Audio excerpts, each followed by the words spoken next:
Bueno, yo lo que he preparado, teniendo en cuenta que se enmarca dentro de un ciclo que aborda cuestiones de espiritualidad, ha sido una entrada al tema del ecofeminismo desde una mirada más de las espiritualidades laicas, que es desde donde yo vengo, ¿no? Desde una mirada quizás más antropológica, desde una mirada de cómo son las vidas en el momento que estamos viviendo, un momento de verdadera guerra contra la vida, como se estaba planteando, y cómo de alguna manera podríamos reconfigurar y recomponer lazos rotos con la naturaleza y lazos rotos también entre las personas para ser capaces de revertir ese modelo que le declara la guerra a la vida, ¿no? Me ha parecido muy oportuno el haber compartido estas palabras de Greta Thunberg. Yo no sé si la conocíais. Greta Thunberg es una activista, una muchacha de 15 años, sueca, que hace ya unos meses empezó a organizar una huelga todos los viernes en su colegio para exigir que de alguna manera quienes gobiernan, quienes mandan, se dejen, dice ella, de pamplinas y de tonterías y aborden la dinámica del calentamiento global de una vez con las cosas que es necesario hacer y, como decía ella, no las que son políticamente posibles, ¿no? Ese movimiento ha generado un movimiento muy importante de las personas más jóvenes de nuestras sociedades, y el pasado día 15 de marzo hubo un día de movilización por el clima en el que salieron, bueno, fue muy impresionante ver en muchas plazas chavales y chavalas de 15, de 16, de 17 en sus primeros años de carrera, con unos mensajes en los que no exigían ni políticas ni programas amables, ni políticas ni programas posibles, sino exigían simplemente el derecho a tener un futuro, ¿no?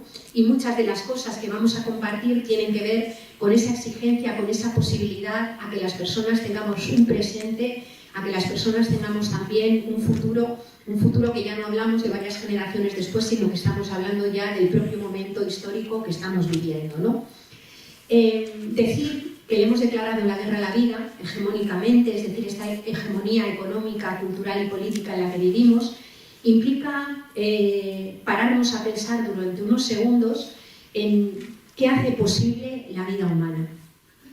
¿Qué es lo que hace posible materialmente que cualquiera de las personas que estamos aquí hayamos podido llegar desde el día que nacimos hasta el día de hoy estando vivas?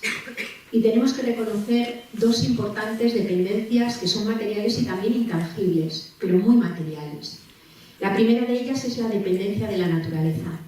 Los seres humanos somos una especie viva, que vive inserta en un medio natural, en una naturaleza de la cual formamos parte y de la que obtenemos todo, absolutamente todo, lo que necesitamos para sostener la vida, para obtener los bienes y servicios que permiten que se satisfagan las necesidades humanas.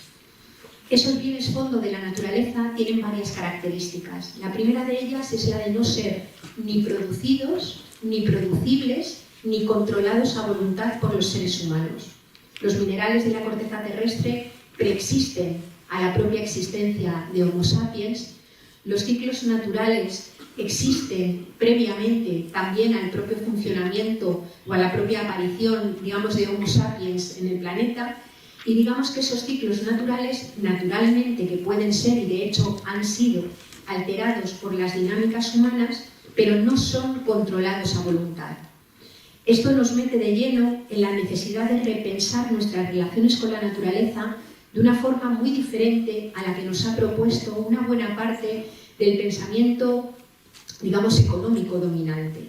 Cuando las personas estudian en facultades de ciencias económicas, estudian, por ejemplo, una asignatura de economía de los recursos naturales o de economía ambiental, como si los recursos naturales o la naturaleza fueran un subconjunto dentro del campo del estudio económico, cuando es justamente al revés. La economía es un subconjunto dentro de la biosfera.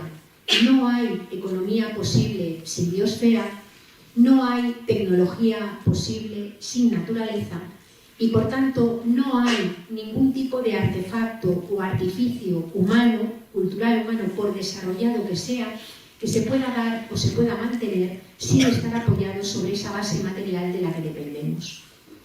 La segunda característica, además de que los bienes fondo de la naturaleza no sean producidos, ni producibles, ni controlables a voluntad, es que además esos bienes fondo tienen límites físicos. Hablamos de recursos no renovables, como son, por ejemplo, el cobre, el litio, el petróleo, el carbón, el gas natural, y nos referimos a bienes de la corteza terrestre, minerales, que se encuentran en cantidades limitadas y que por tanto son susceptibles de ser utilizados, de ser extraídos, simplemente hasta que se agotan o hasta que no resulta posible o rentable económica o energéticamente su extracción.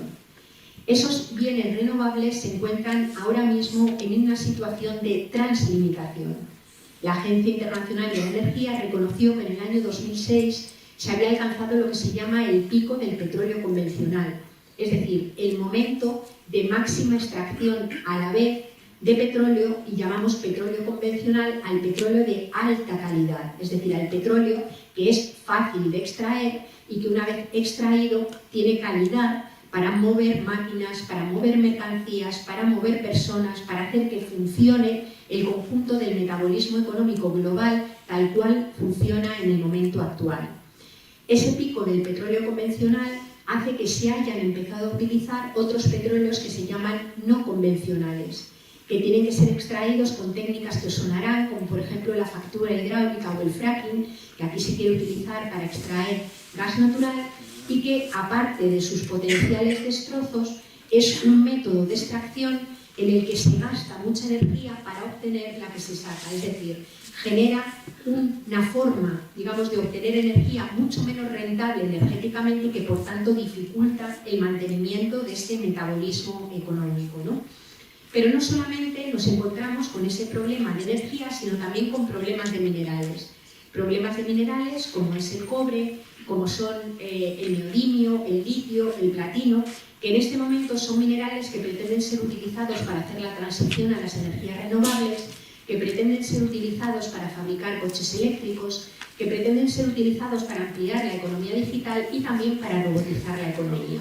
El problema es que si una mira las cosas que quiere hacer la industria y miramos por el otro lado las reservas que nos dice la comunidad científica que existen, las cuentas no salen, o al menos no salen para satisfacer las necesidades de las mayorías sociales. Recordemos, más de 7.500 millones de personas en el planeta en estos momentos. Por tanto, esa superación, esa translimitación de los materiales del planeta someten al conjunto de la humanidad a un reto tremendo, que es ver cómo vamos a construir los sistemas económicos de tal modo que sean capaces de satisfacer las necesidades de las mayorías sociales. Luego comentaremos más desde el plano antropológico sobre este tema. Además, hay bienes que llamamos renovables, como es el agua, como es el oxígeno en la atmósfera, que la naturaleza es capaz de regenerar. Pero esos bienes renovables también tienen límites, y los límites vienen dados por la velocidad a la que funcionan los procesos de regeneración.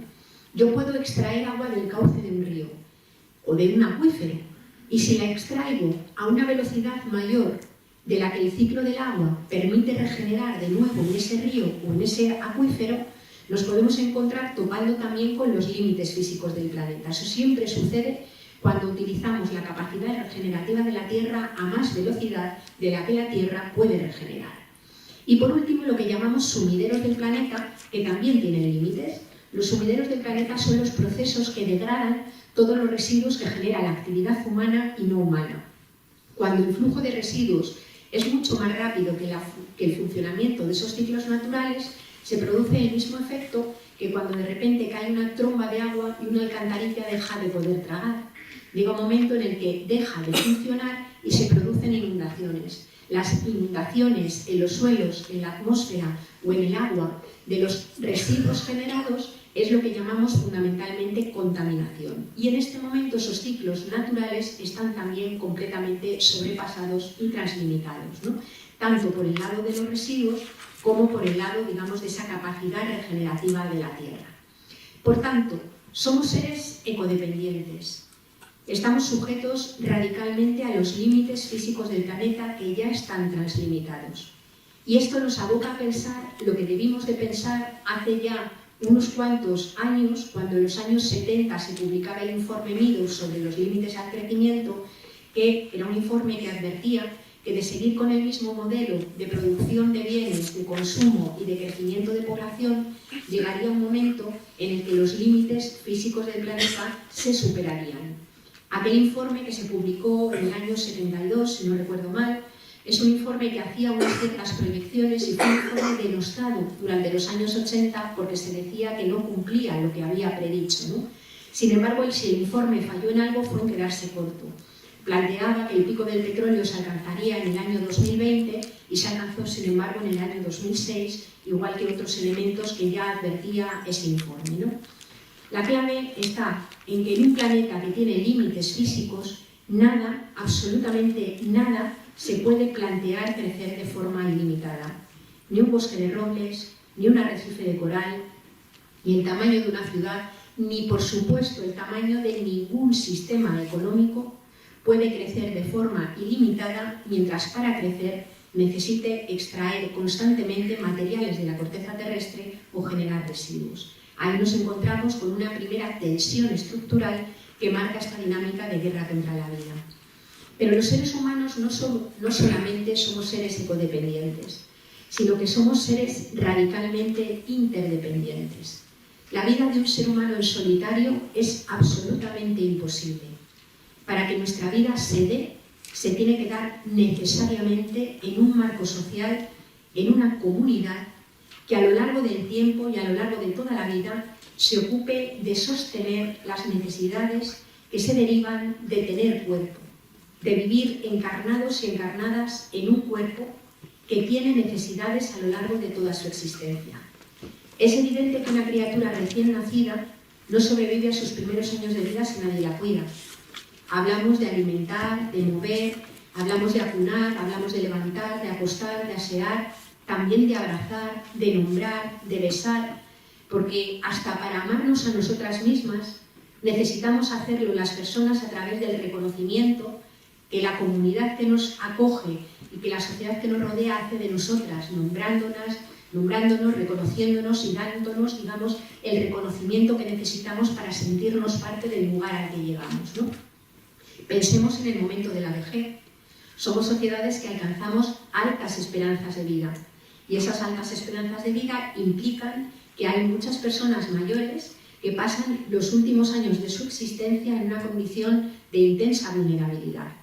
Hay muchas personas viejitas que no se pueden levantar ni acostar solas, que no se pueden lavar, que no se pueden preparar la comida, ni siquiera comer solas, que no pueden salir a la calle, que de nuevo para poder llevar una vida decente necesitarán que haya otras personas, normalmente de otras generaciones, que vuelvan a dedicar una intensa cantidad de tiempo de trabajo para garantizar que ese cuerpo especialmente vulnerable pueda sobrevivir. Pensemos en las personas con diversidad funcional. Según cómo sea la severidad o la profundidad de esa diversidad funcional, hay personas que para poder llevar esas vidas que merezcan la pena y la alegría de ser vividas, necesitarán un acompañamiento permanente a lo largo de toda su vida. Cualquiera de las personas que estamos aquí en un momento de enfermedad, ni siquiera una enfermedad grave, una enfermedad que te tenga sin poder caminar durante unas semanas, una escayola, de estas que te ponen de vez en cuando, y volvemos a ser conscientes de la necesidad que tenemos de otras personas alrededor para llevar los elementos más vitales y más, digamos, más cotidianos de nuestra vida adelante, ¿no? Esto quiere decir que el mundo no se divide entre seres dependientes e independientes, que el mundo no se divide entre personas autónomas y personas que no lo son, que todas las personas somos interdependientes. Todas las personas vamos a tener momentos de especial vulnerabilidad. Todas las personas necesitamos cuidados a lo largo de toda la vida y de forma mucho más intensa en algunos momentos del ciclo vital. Y lo que sucede es que a lo largo de toda la historia y prácticamente en casi todos los lugares, quienes mayoritariamente se han ocupado de los cuerpos vulnerables y finitos y de su cuidado hemos sido mujeres. Y hemos sido mujeres, desde mi punto de vista, no porque estemos mejor dotadas genéticamente para cuidar de los cuerpos vulnerables. Obviamente estamos mucho mejor dotadas genéticamente para gestar y parir. Es un universal insoslayable. Pero desde que una persona nace hasta que muere, hombres, mujeres, instituciones, comunidades, tienen las capacidades, las potencialidades y yo voy a decir las obligaciones de ocuparse corresponsablemente del cuidado de los cuerpos vulnerables. Nadie puede vivir sin cuidados y nadie debe poder vivir sin en una tarea básica de apoyo mutuo y de reciprocidad, aportar en el cuidado cotidiano y en ese mantenimiento cotidiano y generacional, digamos, de nuestra especie, en esa reproducción cotidiana y generacional de la vida, ¿no? Por tanto, somos seres ecodependientes y sujetos a los límites físicos del planeta. Somos seres interdependientes y una a una las personas radicalmente vulnerables y necesitadas de cuidados a lo largo de toda la vida. Esto nos aboca a pensar, a entender, que la vida humana no se sostiene sola. Por el hecho de haber nacido, una vida no constituye una certeza. Una vida es una posibilidad. Y lo que hace que esa vida posible se transforme en una vida cierta es que transcurra en un entorno que garantice la recepción de todos esos trabajos de cuidados que hay que recibir y además de forma adecuada y de forma específica para cada uno de los momentos del ciclo vital y que transcurra en una comunidad, en una sociedad capaz de interactuar con los bienes fondo de la naturaleza para obtener todos los bienes y servicios que permiten sostener la vida. Es decir, el sostenimiento de la vida es un hecho intencional. La vida humana no se sostiene sola, hay que sostenerla. Por eso, desde los enfoques y las miradas que hacen dialogar lo que ha venido preocupando al movimiento feminista con lo que ha venido preocupando al movimiento ecologista, esto que se ha dado en llamar ecofeminismos, hablamos del enfoque de la sostenibilidad de la vida. ¿A qué nos referimos? Con frecuencia, el movimiento ecologista del cual yo formo parte, hemos hablado muchas veces de sostener el planeta o de salvar el planeta. A ver, el planeta se sostiene y se salva él solito. No le hace falta que los seres humanos le hagan nada para mantenerlo. Otra cosa distinta es que la actividad humana haga variar las condiciones biogeofísicas que han permanecido relativamente estables durante los últimos miles de millones de años y en tiempo récord nos aboquen a otras condiciones biogeofísicas para las cuales nuestra especie mayoritariamente no está adaptada. Nuestra especie no brotó como un champiñón en el planeta. Nuestra especie es fruto de un proceso de evolución en el cual hemos ido coevolucionando con muchos compañeros de aventura planetaria, animales, plantas, microorganismos, minerales, con los que hemos venido desarrollando y relacionándonos hasta constituir una forma de organizar la vida que le es muy buena a los seres humanos, con esta composición de la atmósfera, con la temperatura media global que teníamos hasta las sociedades preindustriales, con una determinada biodiversidad que constituye un verdadero seguro de vida para la vida y que son esas lógicas las que están cambiándose de una forma muy acelerada. Por eso, desde las miradas ecofeministas, preferimos hablar del enfoque de la sostenibilidad de la vida, para referirnos a economías, políticas y culturas que tengan como verdadera prioridad, como principal prioridad, el mantenimiento y el desarrollo de vidas, insisto, no cualquier tipo de vidas, sino vidas que sean significativas para las personas, en donde se puedan desarrollar proyectos vitales que puedan ser autónomos y compartidos a su vez con la comunidad en la que nos desenvolvemos, ¿no? Este enfoque de la sostenibilidad de la vida es el que nos hace decir, como decía Trini en la presentación, hablar de poner la vida en el centro. ¿A qué nos referimos con poner la vida en el centro? Pues situar como epicentro, digamos, esa posibilidad de mantener el conjunto de las vidas de las personas y de mantenerlos además con criterios de equidad, con criterios de justicia, con criterios de respeto entre las personas en todos los ejes, digamos, de dominación y de desigualdad, donde no haya desigualdades de clase, donde no haya desigualdades de género, donde no haya desigualdades, tampoco ni siquiera en términos de especie, ¿no? Considerando que la especie humana es una especie que está por encima de todas las demás y que tiene el derecho a utilizar el planeta y los seres vivos que tenemos alrededor como si en realidad fuera un gran almacén a su disposición, o más bien a la disposición del crecimiento económico. Sin embargo, nuestro modelo cultural, el modelo político y cultural que hemos construido, sobre todo en Occidente, ha sido un modelo que se ha desarrollado dándole la espalda directamente a las condiciones de vida que nos han permitido mantenerla, que nos han permitido perdurar, ¿no? Ha sido un modelo que ha vivido completamente de espaldas a esas bases materiales que sostienen la vida humana. La cultura occidental es prácticamente una de las únicas culturas que existen en el mundo que estableció hace ya mucho tiempo una verdadera ruptura entre los seres humanos y el resto del mundo vivo. Como si fuéramos dos cosas distintas, como si hubiéramos generado una especie de abismo ontológico, que es un abismo que es ficticio, que no es material, pero que separa de una forma muy eficaz y con unas consecuencias absolutamente desastrosas el conjunto de la vida de los seres humanos con el resto de ese mundo vivo del que dependemos y con el que interactuamos. Recordamos cuando estudiábamos, por ejemplo, a Platón en la escuela, cómo Platón dividía el mundo en dos grandes pares de opuestos. Platón hablaba de que por un lado teníamos el mundo de las cosas y por otro lado teníamos el mundo de las ideas. En el mundo de las cosas, Platón situaba todo aquello que era mortal, todo aquello que se pudría, todo aquello que se corrompía, todo aquello que cambiaba. Situaba en el mundo de las cosas los cuerpos, las plantas, los animales, incluso las montañas y los ríos, que cambiaban mucho más lentamente, pero que estaban también sujetos a procesos de cambio a través de procesos erosivos, ¿no? En el mundo de las ideas, sin embargo, Platón situaba toda aquella capacidad de pensar, la capacidad de nombrar, la capacidad de comprender, la capacidad de trascender, todo aquello que era inmortal, todo aquello que cuando el cuerpo moría, sin embargo, permanecía y era eterno. Esa diferencia, ese dualismo platónico que se perpetúa en una buena parte de la cultura occidental posterior, pareciera solo filosofía, pero sin embargo toma cuerpo político relativamente pronto en Occidente. Y nos vamos, por ejemplo, al momento en el que se configura y nace el sistema político que seguimos considerando como más perfecto, a pesar de que cuando nace en aquel momento tenía elementos de perfección que hemos ido perdiendo a lo largo del camino, ¿no? Y es el nacimiento de la democracia en Atenas.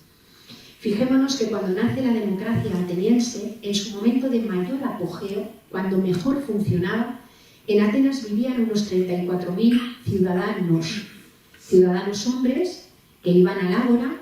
En el ágora debatían sobre la vida en común, filosofaban, aprendían y fruto de todos aquellos debates establecían cuál era el interés general. Una vez establecido el interés general, a partir de él eran capaces de organizar las leyes y las normas que permitían, digamos, organizar esa vida en común.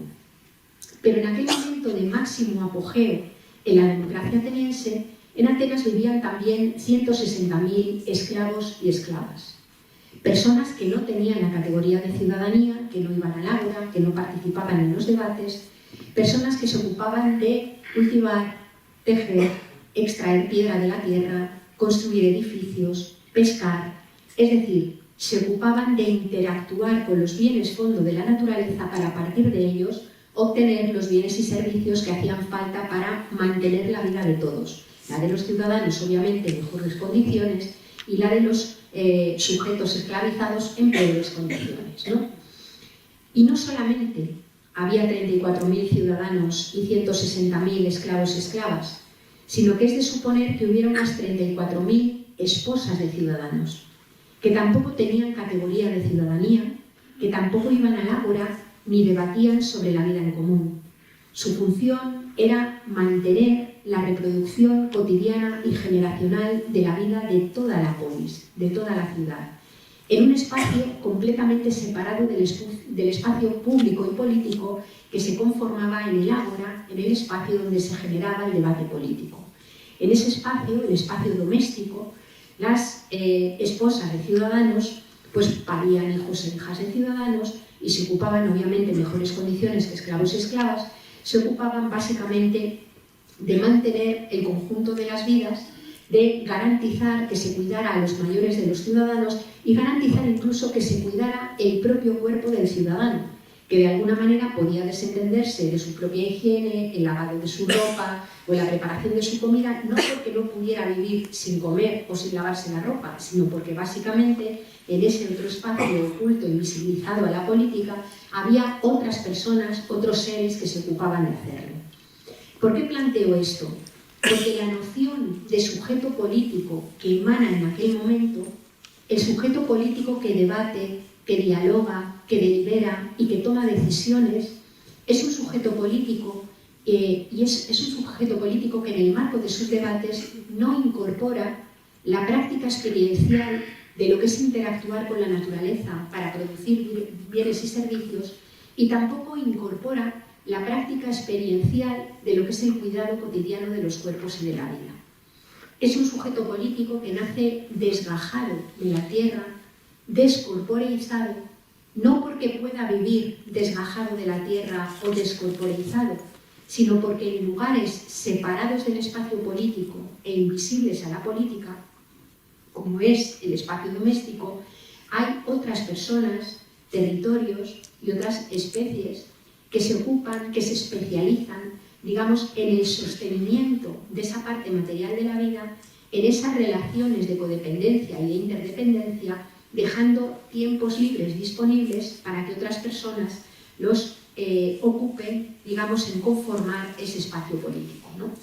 Ese sujeto político, digamos, nace desgajado y no se incorpora a la hora de establecer el interés general todas esas restricciones que tiene una naturaleza finita o todas esas restricciones que tiene también la organización social cuando somos conscientes de que los cuerpos son vulnerables, de que los cuerpos hay que cuidarlos, de que los cuerpos son finitos, de que los cuerpos envejecen y mueren, ¿no?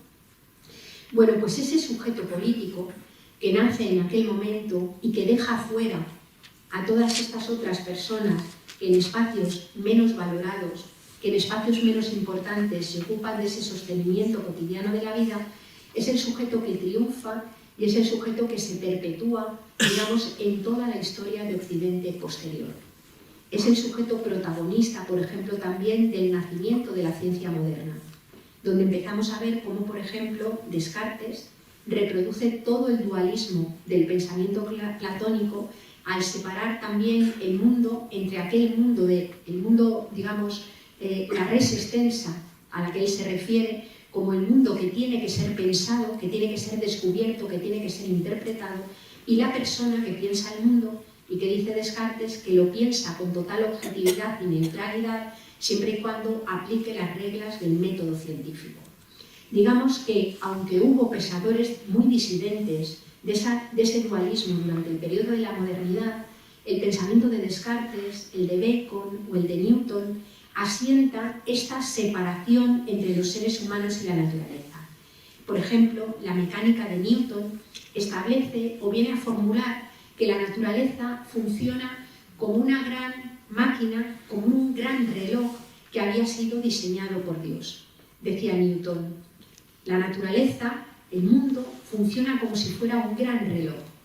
Dios es el gran relojero. Y de alguna manera los seres humanos, el hombre, decía él con mayúsculas, podemos trascender y podemos acercarnos a esa figura divina si de alguna manera somos capaces también de actuar como pequeños ingenieros, como pequeñas personas que intervienen dentro de la naturaleza. Considerar la naturaleza como si fuera una gran máquina, como si fuera una gran autómata, abrió también las posibilidades para que la ciencia en sus comienzos y la propia tecnología interviniera sobre esa naturaleza como si fuera ese gran almacén a disposición de los seres humanos. Un gran almacén predecible, un gran almacén que era completamente descifrable en la medida en la que se descubrieran las leyes científicas que lo hacían funcionar, ¿no? Bacon, también pensador de aquel momento, lo manifiesta de una forma descarnada en sus principios. Dice Bacon, la ciencia es poder. La ciencia consiste en torturar a la Tierra para arrancarle todos sus secretos, para así conseguir estremecerla hasta sus fundamentos. Es una forma descarnada de plantear cómo nace, digamos, una buena parte del pensamiento científico, que, insisto, fue muy contestado también por otros pensadores disidentes, en aquel momento como un pensamiento también de dominación, como un pensamiento de control, como un pensamiento de disponibilidad, digamos, del conjunto de la naturaleza al servicio del proyecto del progreso humano que se empezaba a establecer en el momento de la modernidad y que se vio consolidado posteriormente con la parte más dura, más, digamos, más mecanicista del proyecto ilustrado, ¿no? La ciencia posterior fue capaz básicamente de romper muchas de estas ideas, y el pensamiento de Einstein, el principio de incertidumbre de Heisenberg, nos mostró que la naturaleza en realidad no funcionaba como una gran máquina. La termodinámica, la ecología, nos mostró que la naturaleza era algo absolutamente complejo, donde las cosas no funcionaban en términos causa-efecto, es decir, que a las mismas causas le seguían siempre los mismos efectos, sino que había relaciones de sinergia, relaciones completamente imprevisibles, y que decía Kaufman, un pensador que a mí me encanta, decía que en realidad la vida se desenvuelve entre la estructura, lo que es posible prever, y la sorpresa, decía él, aquello que tiene que ver con el azar. Esto es lo que nos cuenta la teoría de la relatividad, es lo que nos cuenta el principio de incertidumbre, es decir, que la propia física y las propias matemáticas posteriores sirvieron para, de alguna manera, demostrar que la naturaleza no funcionaba como una gran máquina. Sin embargo, una buena parte de la aplicación científica posterior siguió funcionando con la lógica de la máquina. Ahora mismo nadie estudiaría en una escuela de ciencias económicas, en una escuela de física, o en una escuela de matemáticas, o en una escuela, por supuesto, de biología o de ecología, que esa naturaleza funciona básicamente como si fuera esa maquinaria completamente previsible y descifrable. Pero, sin embargo, muchas de las aplicaciones científicas posteriores han funcionado con esa lógica. Yo, que estudié en una escuela de ingeniería, por ejemplo, puedo contaros que aprendí el cultivo del maíz sin hablar de la tierra.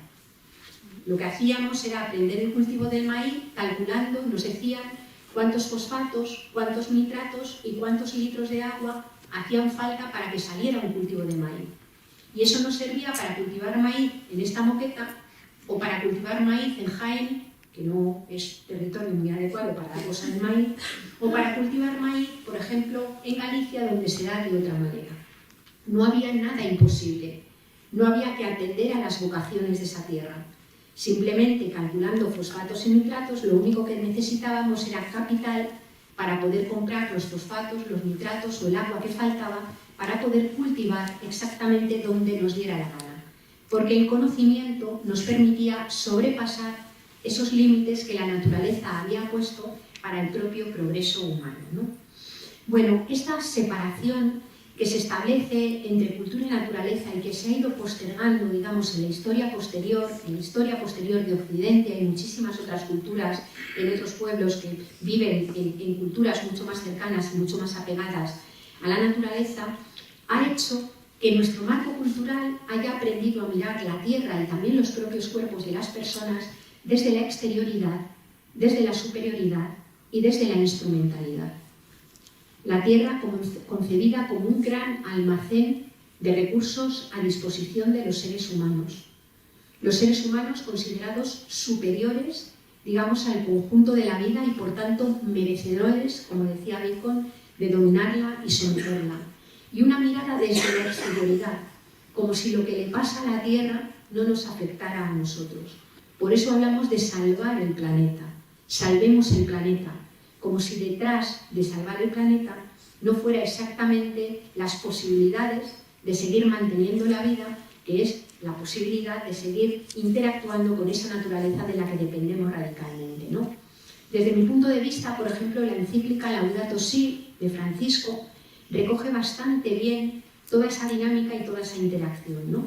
Recoge bastante bien cómo en el corazón de la pobreza, cómo en el corazón del sufrimiento, como en el corazón del despojo, en el corazón de una buena parte de las guerras que estamos viviendo en el momento actual, está precisamente ese divorcio que los seres humanos hemos establecido con la naturaleza.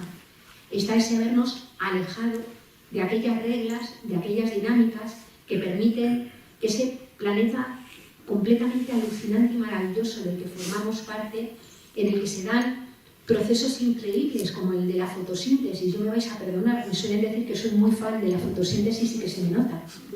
Pero pensad lo increíble que es que una planta que tiene clorofila sea capaz de recibir los rayos del sol y a partir de una reacción química que se establece dentro de esa planta sea capaz de coger materiales muertos, minerales muertos del suelo, sea capaz de incorporar agua y a partir de esos minerales muertos cultivar y fabricar su propio cuerpo y ser el origen de todo el conjunto del resto de las especies y de la vida.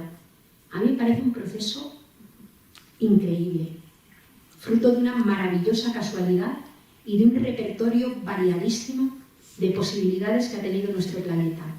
Pero es esa reacción química, ese pequeño intercambio de electrones, el que de alguna manera permite que nosotras, las personas que estamos aquí, hayamos podido llegar a estar, que se genere nuestro alimento, que seamos capaces de formar esa parte, ese, digamos, fruto de todo, o una parte interna indisociable de todo ese ciclo. A mí, desde mi punto de vista, a mí me emociona tanto pensar que soy una parte pequeña de todo eso, que me parece que es, que es maravilloso reconocer el planeta en el que aquí estamos y que somos una parte pequeña, que está causando una parte además pequeña de la propia especie humana, un auténtico destrozo, pero me parece increíble que formemos parte de ese modelo, ¿no? Por tanto, podríamos decir que nuestra cultura occidental lo que ha hecho ha sido en un momento determinado y después de que durante muchas decenas de miles de años los seres humanos viviéramos ligados a nuestros cuerpos y a nuestros territorios, lo que ha conseguido ha sido que en un momento determinado se produjese un despegue. Es decir, la Tierra y los cuerpos seguían como son, vulnerables, finitos, limitados, y sin embargo, el marco de nuestra cultura empezaba a despegar y a sentirse como independiente de esa tierra. Empezábamos a conformar una idea de entender la producción, una idea de entender el crecimiento, una idea de entender el ser humano, una idea de entender el individuo, que de alguna manera no se consideraba ligado a esa materialidad de las tierras y de los cuerpos. De hecho, el concepto de progreso que surge en la Ilustración es en realidad interiorizar esa idea de que los seres humanos podíamos vivir emancipados de nuestro propio cuerpo, desresponsabilizados del cuerpo de los demás y emancipados de la tierra, como si eso fuera posible. En ese momento de máximo despegue es cuando se ha venido conformando toda esta dinámica de guerra contra la vida. Y ha habido tres palancas que han funcionado combinándose entre sí para generar un cambio que no ha sido solamente un cambio material, un cambio en la dinámica económica, sino que ha sido un verdadero cambio antropológico que de hecho algunos filósofos denominan un verdadero naufragio antropológico, porque pone en riesgo a la propia especie humana, no solamente en riesgo material, sino también en riesgo de una crisis de valores, en riesgo de una crisis de sentido que estamos viviendo, creo yo, ahora mismo en nuestras sociedades de una forma intensa. Esa triple palanca fue la aplicación tecnocientífica, por otro lado la disponibilidad de energía fósil, que permitió de alguna manera incidir e intervenir en la Tierra a una velocidad y a una escala muchísimo mayor de lo que había sucedido en los miles de años anteriores, y la tercera palanca es la aparición del capitalismo, ¿no? La aparición del capitalismo, yo no me voy a referir tanto a la aparición del capitalismo como un modo de producción de bienes de servicio y de consumo. Me voy a referir más bien al capitalismo como un fabricante de subjetividades. El capitalismo tiene una posibilidad de fabricarnos como personas, de fabricar mentalidades, de fabricar deseos. Y sí que me parece importante que nos detengamos en algunos de esos mitos, en algunas de esas creencias que se han establecido y que forman ahora mismo parte de una buena, de lo que es el ADN, podríamos decir, de nuestro constructo social, ¿no? La dinámica de la economía convencional, de la economía capitalista, lo que establece es que solamente tiene valor aquello a lo que se le puede asignar un precio. Un elemento básico, es decir, forma parte del campo de estudio económico solamente aquello a lo que se le puede asignar un valor económico, aquello que puede ser medido por la vara de medir del dinero. Y empezamos a encontrarnos los problemas. ¿Cuánto vale la fotosíntesis? ¿Cuánto vale el ciclo del agua? ¿Cuánto vale el trabajo que mayoritariamente mujeres denominadas amas de casa realizan en el marco de los hogares, estando disponibles a veces 50 años de su vida, 24 horas al día y 365 días al año? ¿Cuánto vale el petróleo que hay bajo tierra y que ha tardado en ser fabricado 300 millones de años y dilapidado en apenas 70 o 80 años? Todos esos bienes de la naturaleza, la polinización, la capa de ozono, no tienen precio. Y como no tienen precio, no han sido históricamente considerados como bienes económicos por parte del conjunto de la economía convencional.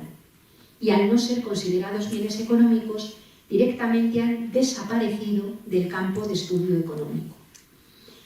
La propia economía y la ciencia económica han tratado de poner remedio a algunos de estos problemas, de estas disfuncionalidades que se generaba por no considerar o por no contar como riqueza o contar como valor algunos de estos bienes, ¿no? Pero os voy a poner un ejemplo. Imaginemos que le ponemos precio a la capa de ozono. Imaginemos que, tal y como defiende el modelo económico, si esto es un problema, el problema se resuelve poniéndole precio. Supongamos que calculamos cuánto vale la capa de ozono, que es esa capa de gases que impiden que se filtren los rayos más nocivos del sol que causan cegueras, cánceres de piel u otras enfermedades. Bueno, supongamos que le ponemos un precio, vamos, una de esas cifras que no sabemos ni leer, enorme. Supongamos que después de haberle puesto ese precio, quienes gobiernan deciden que se va a articular un sistema, por ejemplo, de sanciones y de multas para que, por el principio de quien contamina paga, ese valor pueda ser restituido. Supongamos, haciendo un ejercicio de política ficción, eso sí que es política ficción, que van y las pagan. El problema que tenemos es que cuando hemos reunido todas esas cantidades ingentes de dinero, no somos capaces de reparar la capa de ozono. Podemos haber reunido el valor que hemos dicho que tiene la capa de ozono, pero con los sacos de dinero encima de este escenario no somos capaces de hacer nada para reparar esa capa de ozono. El problema es que si miramos esos bienes de la naturaleza no desde el valor monetario, desde el valor de cambio que generan, sino desde el punto de vista de las necesidades humanas, lo que nos vale es la función ecosistémica que genera la capa de ozono, es decir, que no se filtren esos rayos dañinos del sol y que nos protejan de ellos. Si miramos a través de la vara de medir del dinero, incluso a lo mejor nos pondremos contentísimos de que esa capa de ozono se haya destrozado porque ha generado la posibilidad de que aparezca todo este montante económico. Es decir, esa reducción del concepto de valor al concepto de precio hace desaparecer cosas fundamentales del análisis económico y además convierte una buena parte de la naturaleza o le da valor en función de su valor de cambio y no en función de su uso, del valor ecosistémico que tiene, ¿no? Un segundo elemento que tiene, digamos, esta forma de haber concebido el valor, de haber reducido el concepto de valor a lo estrictamente monetario, es que se ha mutado o se ha conformado, mejor dicho, una idea de producción que yo creo que es absolutamente nefasta para las culturas humanas. ¿A qué me refiero? Bueno, si solamente tiene valor aquello a lo que se le puede asignar un precio, llamamos producción solo a aquello que se hace de la esfera mercantil que genera crecimiento económico medido solo en agregados monetarios. Es decir, nuestra cultura económica, nuestra economía llama producción a todo aquello que se hace en los mercados que hace que vaya creciendo la economía medida solo en términos monetarios. De eso, por ejemplo, habla el indicador Producto Interior Bruto, que es el que viene a medir la salud de una economía. Nos ponemos contentos cuando el Producto Interior Bruto crece porque ha crecido la economía e inmediatamente interpretamos que eso se traduce en bienestar para todo el mundo, y nos preocupamos enormemente y tememos que sucede cuando desciende el Producto Interior Bruto y se dice que estamos en un proceso de recesión que requiere reformas, requiere cambios, requiere recortes como los que hemos venido conociendo, ¿no? Bueno, esta idea de producción es nefasta porque no nos permite discriminar entre aquellas producciones que nos acarician y aquellas producciones que nos aplastan. Esto no me lo he inventado yo, lo he sacado de un poema de Jorge Rietzmann, que yo soy la única persona que conozco que le haya hecho un poema al Producto Interior Bruto, ¿no? Pero ¿a qué me refiero con esa metáfora que utiliza Jorge Rietzmann? Podemos hablar, y hablamos, de hecho, es un sector productivo, de producción de armamentos dentro de nuestra sociedad. Y es un sector de producción que hace crecer enormemente la economía. Podemos hablar, por ejemplo, de producción de hortalizas, cuando se producen hortalizas para vender, y es otro sector económico. ¿Qué es lo que sucede? Que ambos sectores económicos miden su beneficio exactamente de la misma manera, en euros. Tantos euros de crecimiento económico en el sector de armamento, tantos euros de crecimiento económico en la producción de hortalizas. Las personas medimos y la economía mide en la unidad que genera valor, que es la monetaria. Pero si razonáramos desde el punto de vista de las necesidades humanas, nadie que no sea un psicópata puede decir que el uso de lo producido, en el caso, por ejemplo, de bombas de racimo, es un uso deseable que permite satisfacer necesidades humanas. Me estoy refiriendo al uso del producto concreto producido, no al valor económico que ha generado esa producción. Mientras que en el caso de la producción de hortalizas, es obvio que esa producción satisface una necesidad básica que es la de la alimentación. Es decir, al medir solo en la dimensión que crea valor en los mercados, que es la monetaria, no somos capaces de discriminar entre aquellas producciones que van a favor de la vida y que están directamente ligadas a la satisfacción de las necesidades humanas y otras producciones que pueden hacer crecer enormemente la economía, pero en las que lo producido no está para nada ligado y a veces va incluso en contra de la propia vida, ¿no? Nos encontramos entonces con problemas, por ejemplo, con indicadores básicos como el Producto Interior Bruto, que es un indicador que manejamos, porque dentro del Producto Interior Bruto no contabilizan como riqueza cuestiones que son básicas para la vida. Ni la polinización, ni el trabajo de las llamadas amas de casa contabiliza dentro del Producto Interior Bruto. Sin embargo, puede llegar a contabilizar como riqueza lo que es destrucción. ¿A qué me refiero? La guerra, entendida, genera un producto, genera un crecimiento económico impresionante en todos los lugares, tanto en el momento de la producción, como en el momento de los bombardeos, como en el momento de la reconstrucción que viene después de la destrucción. La paz, entendida simplemente como ausencia de conflicto bélico, no suma en el Producto Interior Bruto. La salud, entendida como ausencia de enfermedad, no tiene por qué sumar dentro del Producto Interior Bruto, pero la salud de la enfermedad muchas veces termina sumando, porque de hecho muchas veces la industria farmacéutica lo que le preocupa es que la gente compre medicamentos, no tanto que la gente esté sana. De hecho, Deloitte, por ejemplo, que es una consultora norteamericana, de estas que hace estudios así bastante sesudos, el año pasado, podéis buscarlo en la red, a mí me dejó completamente pasmada con la crudeza con la que se planteaba.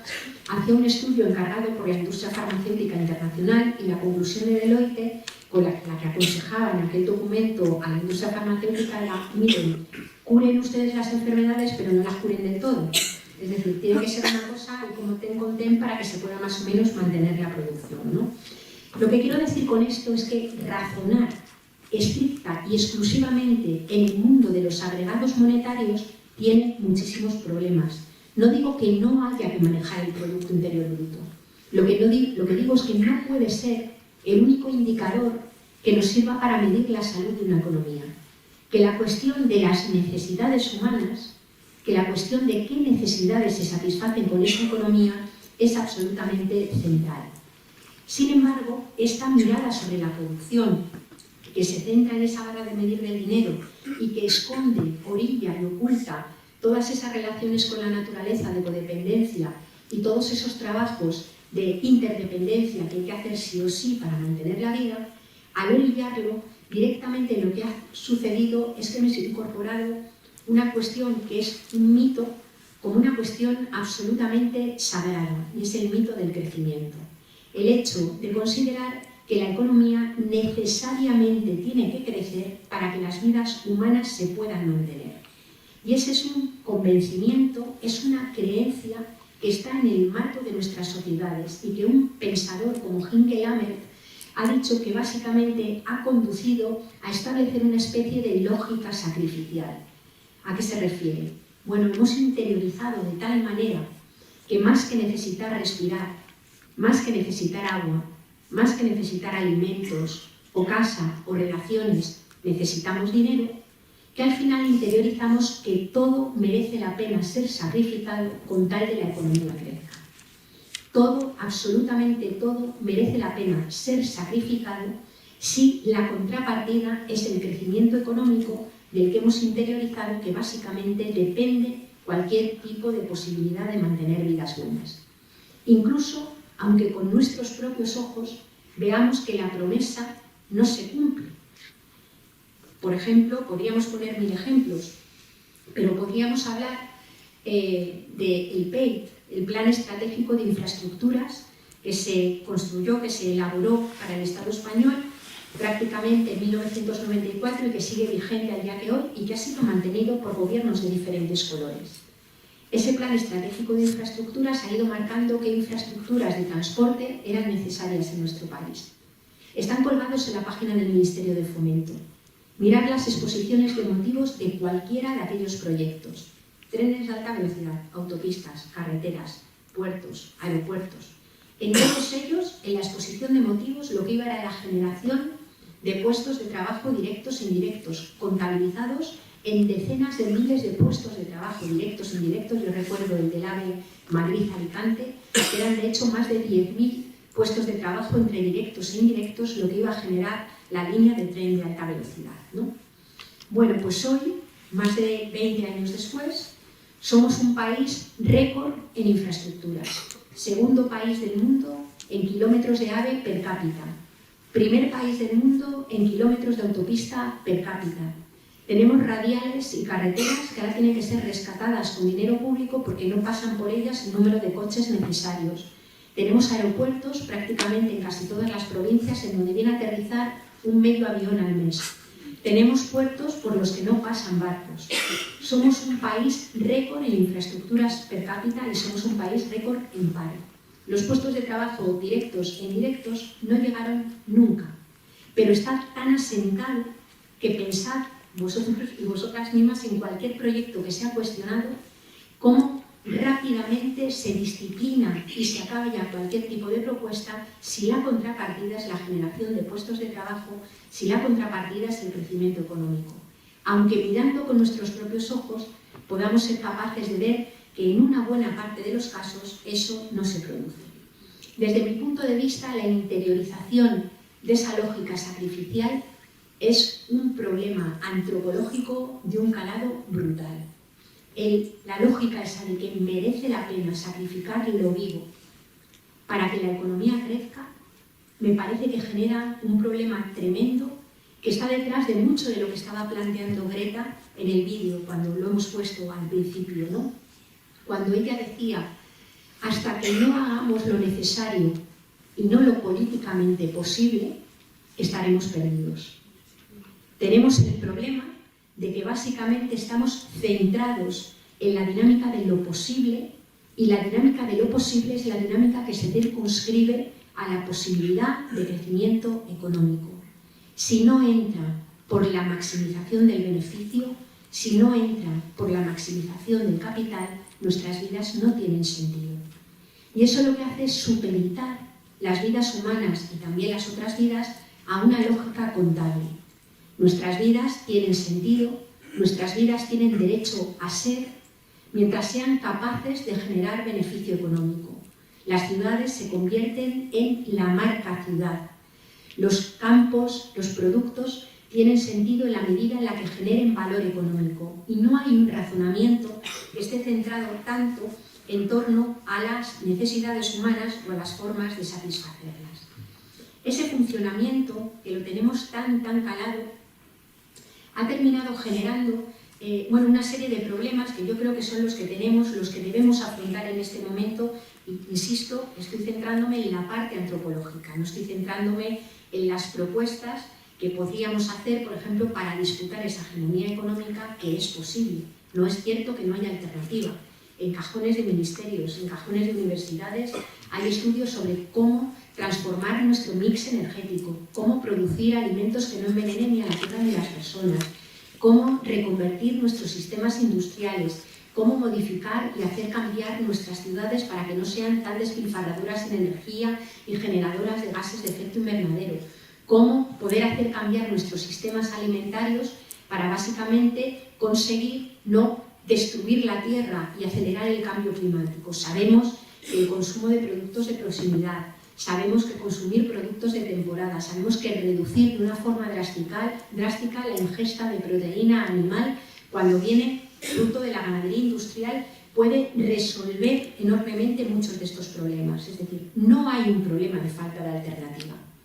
Hay un problema, desde luego, de disputa de hegemonía política y de poder, y sobre todo hay un problema de disputa de hegemonía cultural, es decir, de remover algunas de esas convicciones o algunos de esos mitos que no nos permiten actuar o que no nos permiten de alguna manera mirar de otra forma radicalmente distinta.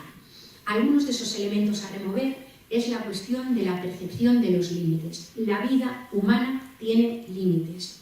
Los seres humanos terminamos muriendo. Nuestra vida tiene límites. Y sin embargo nos hemos acostumbrado a mirar el mundo con el horizonte de nuestra propia vida. Cuando se construían catedrales en el siglo XIII, quien iniciaba la obra sabía que jamás la vería terminada. Ahora mismo vivimos tiempos tan acelerados en los que nos cuesta mucho tomar decisiones o hacer cosas que creemos que o no vamos a ver vivos o no vamos a ver en el siguiente ciclo electoral. Por tanto, ese momento de aceleración, ese cambio en la percepción del tiempo, es un cambio que tiene mucho que ver con esa ausencia de criterio o de esa idea de percepción de los límites, ¿no? El deseo, el propio deseo individual, como horizonte y como frontera de todas las personas. También debemos revisar eso, ¿no? Porque lleva la idea de que aquello que es posible hacerse, pues que se haga, ¿no? Que fue uno de los lemas básicos del modelo científico que nacía durante la modernidad. Un segundo elemento con la pérdida de límites es la pérdida de la consciencia de inmanencia y de vulnerabilidad. Los seres humanos, uno a uno, nos hemos llegado, o sea, somos una de las especies, yo creo, en las culturas occidentales, me refiero y en el momento actual hiperconsumista e individualizado, a la que más les cuesta mirar el paso del tiempo, que vive de espaldas a la muerte, que vive de espaldas el envejecimiento como si no existieran.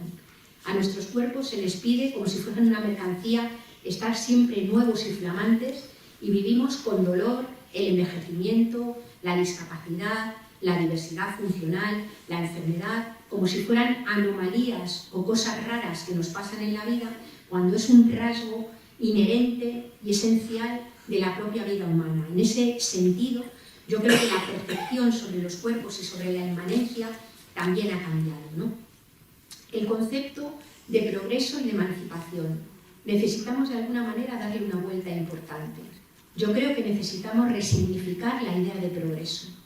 Una idea de progreso que tiene que estar ligada a esa tierra que tiene ya sus límites superados y una idea de progreso que esté ligada a la necesaria interdependencia. Y esto nos lleva a cuestionar también el modelo tan absolutamente individualista con el que nos hemos manejado.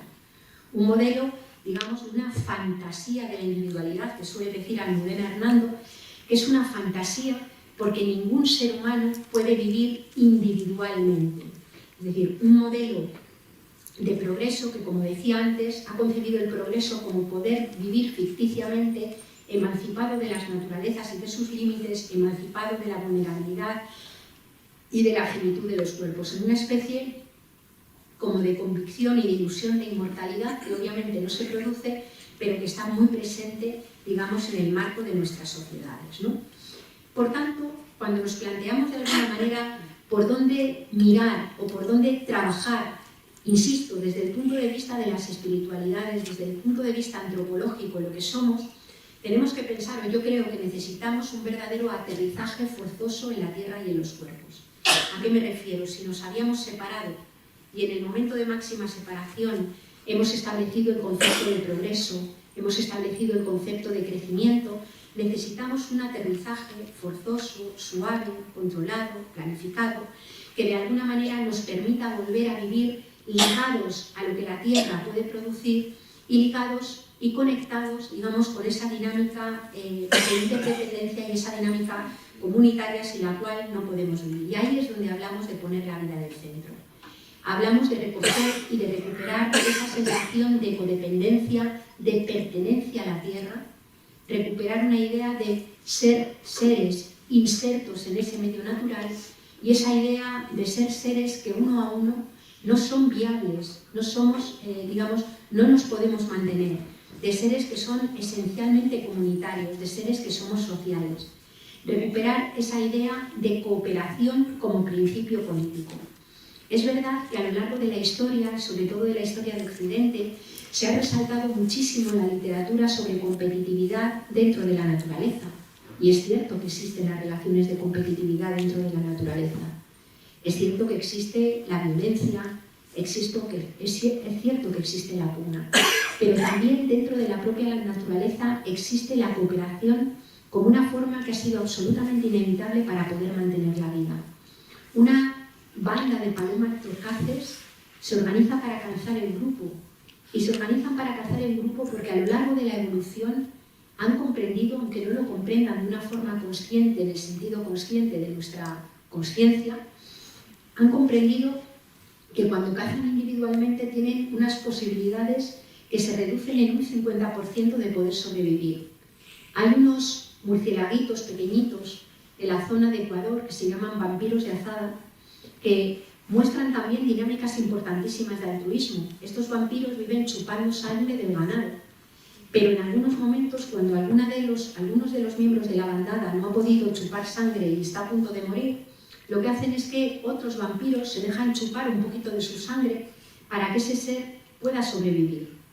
Porque básicamente lo que ha aprendido a lo largo de la historia de la evolución es que es más fácil sobrevivir cooperando que sobrevivir compitiendo estrictamente. Y en ese marco de cooperación, que es central en el conjunto de la vida, quien tiene el mayor grado de socialidad, el mayor grado en capacidad de cooperación somos los seres humanos. Los primates lo tienen altísimo, pero los seres humanos por encima de todos los demás. Y ojo, esto no es una mirada, digamos, esencialista o una mirada idealista. Los seres humanos hemos inventado la tortura, hemos inventado la guerra, hemos inventado el dolor, pero también somos capaces de cooperar, pero también hemos inventado fórmulas tremendamente complejas de construir la vida en común y de ser capaces de afrontar situaciones tremendamente complicadas. Cuando vemos, a mí me emociona mucho, siempre cuando veo, por ejemplo, en cualquier documental o en cualquier telediario, en cualquier programa de noticias, cuando ves las imágenes de una ciudad recién bombardeada, o cuando ves las imágenes de un campo de refugiados de esos terribles, a mí siempre me llama la atención ver que aparece en algún lugar una cuerdecita con ropa tendida, en algunas de las imágenes que pasan así por encima, o que aparece a lo mejor un grupo de niños y niñas jugando, ¿no? Y yo siempre pienso, si en esas circunstancias atroces y hostiles hay gente que se sigue enamorando, hay gente que sigue jugando, y hay personas que invierten todavía esfuerzo y energía, aunque solo sea para proporcionar la dignidad que da ponerte una camiseta limpia, yo creo que ahí es donde encontramos los elementos de resiliencia que nos permiten sobrevivir también como especie. En una ciudad particularmente violenta como es Ciudad de México, que sufrió hace poco un terrible terremoto, se aventuraba que lo más probable es que surgiera una ola de violencia terrorífica, 22 millones de habitantes.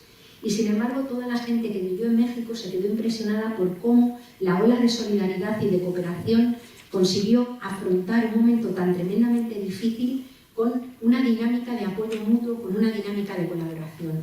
Yo creo que mucho de lo que planteaba Greta nos lo jugamos precisamente poniendo la comunidad, poniendo la capacidad de cooperar absolutamente en el centro, poniéndola como prioridad, generando las posibilidades para que cuando las cosas vengan mal dadas y haya dificultades, sea más fácil que surja la cooperación que surja la propia competitividad, ¿no?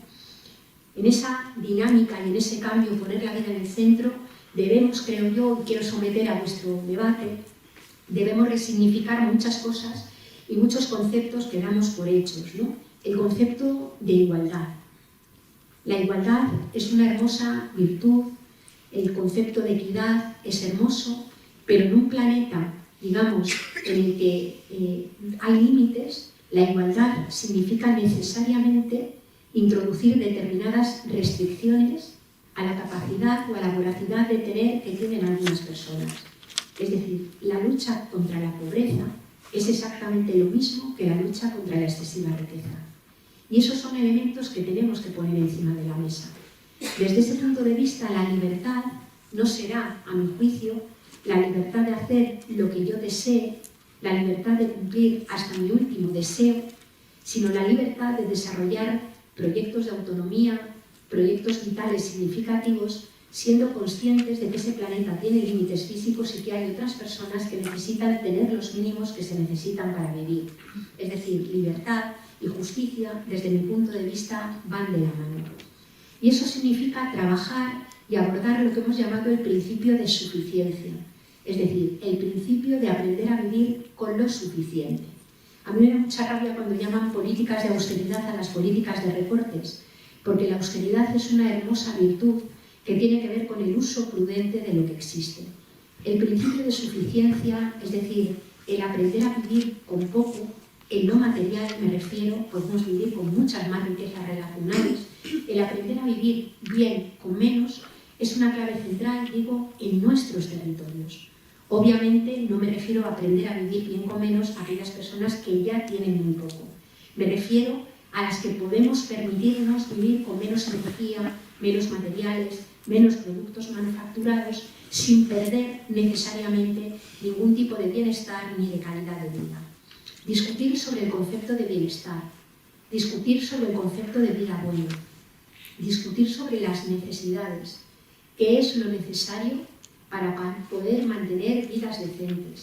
Y en función de lo necesario, de lo que necesitamos las personas para poder mantener una vida buena, pensar entonces qué hay que producir.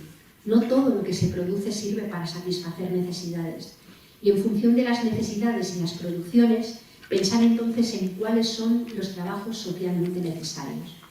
Yo quiero reivindicar el papel de las economías domésticas en esa transformación, porque las economías domésticas son espacios de producción de bienes y servicios. Y son espacios de producción de bienes y servicios que tienen una lógica completamente distinta a la lógica mercantil. Yo he trabajado muchas veces en ayudar a montar cooperativas, en la parte de formación empresarial, a grupos promotores que querían poner en marcha alguna estructura cooperativa. Y tengo que decir que todas las cooperativas que mejor funcionaron en menos tiempo, a las que yo ayudé a poner en marcha, fueron cooperativas integradas por mujeres que eran amas de casa y que estaban en una situación precaria. A mí me impresionó a aquellas mujeres el manejo del corto, del medio y del largo plazo que tenía, porque la economía doméstica te ayuda a manejar el corto, el medio y el largo plazo. Los mercados solamente entienden de corto plazo. Me impresionó también mucho cómo se resolvía muchas veces ese debate entre la igualdad y la singularidad. Digamos que en la economía doméstica, quien maneja la economía sabe perfectamente quién tiene alergias, quién es más tragón, quién es menos tragón, y atiende y es capaz de satisfacer las necesidades de todo el conjunto, pero atendiendo, digamos, la individualidad y atendiendo la singularidad de cada una de las personas que están ahí. Dentro de la economía doméstica, el criterio de productividad es radicalmente distinto. Es decir, ninguna persona que cuide a una persona mayor, por ejemplo, se plantea como objetivo pasear al viejito cada día un poco más deprisa. Digamos que lo que tiene sentido es pasear a la persona mayor y acompañarla en el paseo. Y digamos que la lógica de la productividad no es hacer cuanto más con menos cada vez, ¿no? Es decir, son lógicas que funcionan de una manera totalmente distinta. Por eso yo siempre he dicho que, vamos, en los ministerios de Economía pondría unas cuantas amas de casa a que pusieran sentido común y sensatez, digamos, a este modelo económico tan absolutamente loco, ¿no? Y ojo, no quiero esencializar ni estoy mistificando lo que plantea la economía doméstica ni mistificando lo que plantean las mujeres. Son espacios de conflicto, son espacios de tremendas tensiones, pero creo que hay un conocimiento de manejo económico vinculado a las necesidades que es importante aprender, del que es importante aprender y que nos puede enseñar bastante, ¿no? Y en este último elemento quería señalar, quiero reivindicar lo común y lo colectivo como principio político. Es decir, la ética del cuidado, la ética de poner lo común y lo colectivo como principio político, a mí me parece que es completamente fundamental. Es decir, colocar el interés general, colocar el interés de todas las personas construida colectivamente como organización de lo político, y la ética del cuidado como una ética central. Y la ética del cuidado tiene que ver con la radical voluntad de hacerte cargo de todo lo vivo, con la radical voluntad de, digamos, actuar básicamente para el conjunto de las personas. Nuestra especie es la especie que nace más cruda. Somos la especie que nace en un estado de mayor inmadurez, más vulnerable al hambre, al rayo y a la bacteria. Y necesitamos básicamente e imperiosamente esa construcción de esa política alternativa que esté centrada en esa mirada radicalmente distinta para poder proteger esa vida tan absolutamente vulnerable. Termino con una cosa que leí y que a mí en su momento me motivó muchísimo y la he compartido un montón porque, bueno, a mí me removió un montón, yo la modifiqué, es una relectura del primer artículo de la Declaración de los Derechos Humanos que hicieron Enrique Telló, que es un historiador ambiental, y Cristina Carrasco, que es una economista feminista, ¿no? Y los dos son muy buenos amigos, y cuando yo leí aquello que me motivó mucho, les pedí permiso para hacer algunos cambios, me lo dieron, y es un poco lo que quería terminar compartiendo con vosotros y vosotras, ¿no? El primer artículo de la Declaración de los Derechos Humanos dice algo parecido a esto. Todos los seres humanos nacemos libres e iguales en dignidad y derechos, y dotados como estamos de razón, debemos vivir fraternalmente los unos con los otros. Si esa Declaración de los Derechos Humanos fuera consciente de la codependencia y la interdependencia, yo creo que debiera decir algo parecido a esto. Todos los seres humanos nacemos vulnerables e indefensos en el seno de una madre, y llegaremos a ser libres e iguales en dignidad y derechos siempre y cuando recibamos una cantidad ingente de atenciones, de cuidados y de conocimientos que deben ser proporcionados por hombres y mujeres de otras generaciones, en una tarea civilizatoria sin la cual nuestra especie no puede existir. En caso de recibirlos, llegaremos a ser conscientes, haremos a tener conciencia que nos permita vivir fraternalmente los unos con los otros, conscientes de que habitamos un planeta con límites físicos que compartimos con el resto del mundo vivo y que estamos obligados a conservar. Yo creo que es más largo, pero marca de alguna manera el principio político que nos puede ayudar a reorientar el conjunto de las sociedades en las que vivimos. No es una tarea solo de políticos, no es una tarea solo de economistas, es una tarea de reconstrucción de nuestras comunidades, es una tarea de construcción desde abajo, de articulación, de cooperación, de generación de un poder colectivo y alternativo que sea capaz de forzar y de conseguir esos cambios. Muchas gracias.